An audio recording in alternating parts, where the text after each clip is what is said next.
nivyo birateye agahinda kuba igihugu kimaze imyaka 53 cikukiye gitwagwa n'abarundi aho ugasanga izo ntwaro nka zose zaranzwe no kuryanisha abarundi, zaranzwe no kwica abarundi, zaranzwe no gusahura itunga ry'igihugu, zaranzwe n'ubunyonyezi.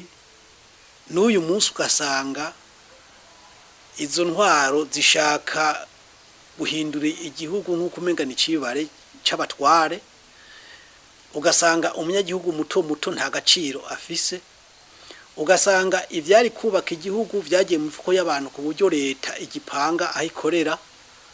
Ivyo urumva birateye isoni, birateye agahinda.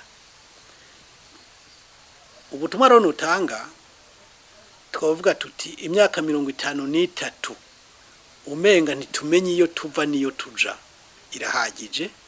Harageze yuko abarundi bishiriraho inzego zishobora gukora ku neza y'abarundi n'abarundikazi bose atamwana n'ikinono. Intwaro ishobora kwiyumvira iterambere ry'abarundi bose. Abatware babwirizwa kuba bafise ico babwira abanyagihugu, ataraba kubahonyora ku gakanu, ahubwo arabatware babwirizwa gukorera abanyagihugu bose. Ivyo bishoboka biciye mu nzira y'amatora atunganije neza ku neza y'abarundi n'abarundikazi, atari amatora nk'iyikinamico nk'ayarayabaye, aho biboneka yuko ari ya matwende y'amatora y'ukurondera gukorera umutwaro, gukorera umuzigo abarundi n'abarundikazi isinzi. Dukeneye rero abarongozi, ntidukeneye abategetsi.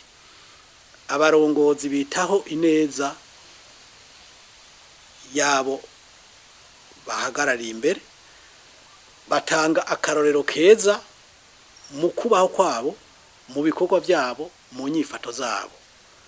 Nibo dukeneye, tubakeneye biciye mu matora atunganijwe neza. Saya matora seni na leta bariko baradutunganiriza. Nico gituma turakwiye kwicara nkuko amakungu yabiduhanuye, nkuko amakungu yabidusavye, twicarane muri iki kiringo gito kiri imbere yacu, dutunganye amatora yo kwizegwa n'abarundi bose, icyovamo cyo kwizegwa n'amakungu, kugira ngo nitwicire umukenye ariko dusubire duheshe ijambo n'iteka igihugu cacu.